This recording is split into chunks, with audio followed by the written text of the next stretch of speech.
Hi, good morning. Happy Monday. What a glorious Monday it is. Penelope's sitting over there staring at me like, are you ever going to take me for a walk?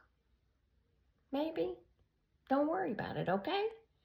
You'll go when it's time, okay? Hold on. Why do you keep staring at me? Anyway, I was reminded of a couple of things this morning, but first, Phoenix came over last night yesterday, and she was sitting on the couch and we're having a chit chat.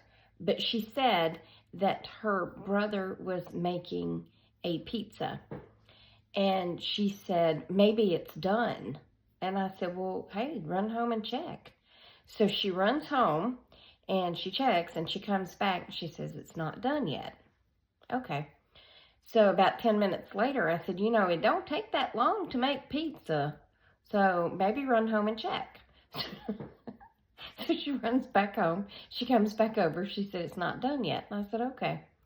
I said, well, let's take Penny for a WALK up the road, and you can run in and see if the pizza is done yet. So she runs in, and she comes flying back outside with 2 pieces of pizza on a napkin, and said her brother, she calls him by his full name, Jonathan David. I don't know, but anyway. She said, Jonathan David said that I could eat it at your house. And I was like, okay, that's fine. So we come back in, and she's sitting eating her pizza, and she says, Miss Tracy, I have a gumball in my mouth, and it makes it hard to eat pizza. I said, a gumball? I'm thinking gum. And she goes, yeah, it's like one of them bumps. I said, what did you call it? Because she doesn't speak very clearly. And she said, a gumball. I said, a gum ball. And she goes, yeah, that's what it's called. And she keeps pulling down her lip to show me, which I don't see a thing.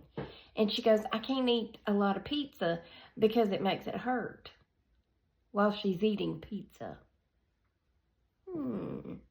Here's your sign.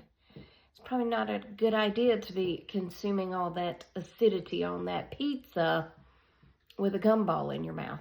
I don't know what she actually meant to call it, but yeah, she called it a gumball. Like a lie bump, a canker sore, a ulcer. I don't know. There's different names for them, but she kept trying to tell me it was right there, and I didn't see a thing, so who knows? I mean, it's Phoenix, so, her mind is usually on a different planet than the rest of us. Okay, and then Christy reminded me of a story. I'm pretty sure it was Christy. Not a story, but another thing that happened the other night when we were trying to make the cake. She talked about, I think it was her grandkids or her kids. She said someone got their fingers hung in a hand mixer. So she makes them use the stand mixer, of course, with supervision. And that reminded me that the other night when Naomi was here, she put it up to her cheek. This is before we started making anything, and said, do you think I could turn this on? I said, I don't think you should, because that's going to hurt. And if your hair gets wrapped in it, it's going to jerk it out of your head. And she said, oh. I said, yeah, they're not to play with. Don't ever. No. It only goes in the bowl, okay? And your fingers and forks and knives, nothing. No. You turn it off, and then you put your spatula in there. Now, have I put my spatula in there at the same time to push things down? Yes. But one, it's my spatula and my mixer and my hand that might get broken. And 2, it may have broken my spatula, but it fell. I was like, why is it slowly, my head is slowly going towards the top. And about that time it fell. Anyway, I just thought that was funny because she asked if she could turn it on, and I was like, no. Speaking of this, I saw something yesterday on Temu. I don't have Temu. It was an ad on Facebook for Temu, and it was dimple makers. It was these little things with this metal and this little ball, and you slide them in your mouth and you close them, and it says it'll make you some dimples. I started to order them. I mean, do you have have to leave them in there to have the dimples, or is he going to actually make dimples? Because that seems weird and painful. I didn't order them. Moving on. Oh, and Naomi came over and apologized for leaving me with the mess. So we had the little cake, and I had poured the rest of the icing on it. And she said, "You did it without me?" Ma'am, you ran out the door, remember? And I was left with the mess. You remember saying you were going to help me clean up? Now, granted, I know that it was time for you to go home because your mom was calling. But what was I supposed to do? I couldn't just leave it all sitting here. And she goes, "Oh, I'm very sorry I left you. Don't let me do that again." And I said, "No, it was time for you to go." I said, "But we're going to learn to clean as we go, okay?" And she was like, "Okay." And then she wanted to make something else. And I said, no, not after yesterday. I need to get over the blue icing from yesterday before we do anything else. But we will make other things, but we're going to learn as we go, okay? Because she needs to be taught. She needs to learn. And this is how you learn. So, my mom didn't kick me out of the kitchen the first time I made a mistake. So I'm not going to kick her out yet. But yeah, we're going to try to be more careful. Yeah. But the spilling of the cupcakes, that was a total accident. And it was probably partially my fault because I put them on a cardboard. It was just what came out of a box. It was just a flat piece of cardboard and it didn't have sides. And yeah, I don't know, but it's fine. Hey, you know what? It clean dried up. It's fine. Okay, and then the other thing I was reminded of is when I was in school, I wasn't really a hypochondriac per se. My grandmother was a hypochondriac. Lottie, Miss Maudie, she was a hypochondriac from the get-go. She used to sit and do like this.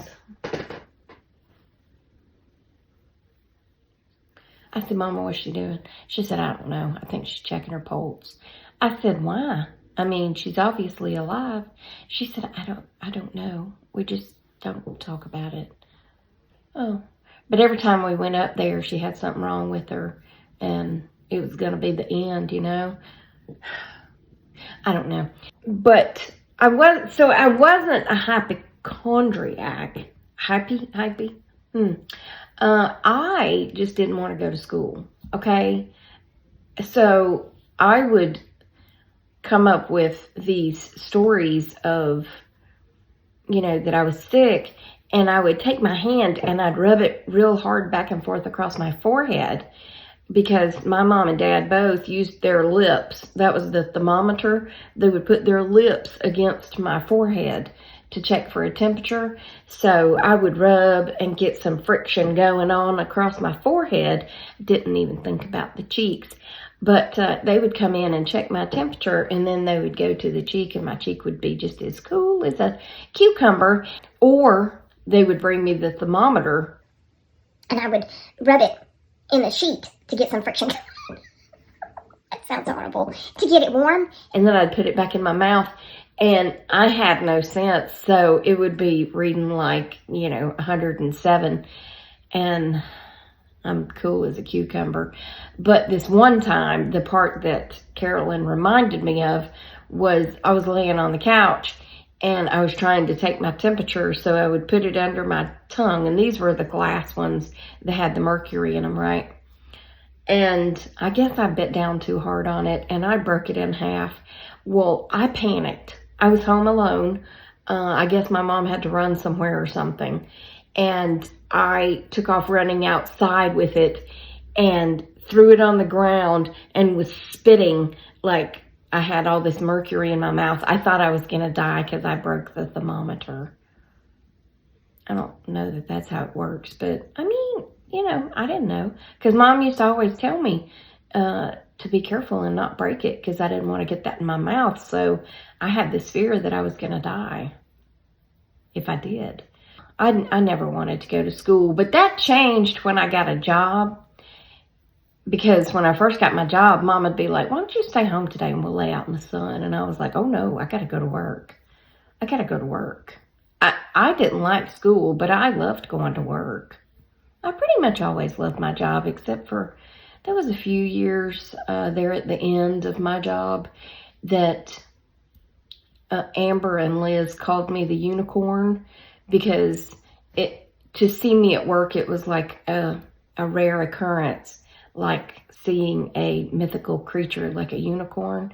So they actually gave me a snow globe with a unicorn in it. I gotta put my glasses on because I can't read without my glasses. And it says, Tracy, thank you for everything and enjoy your retirement. Signed, the Minions, because I used to call them my minions.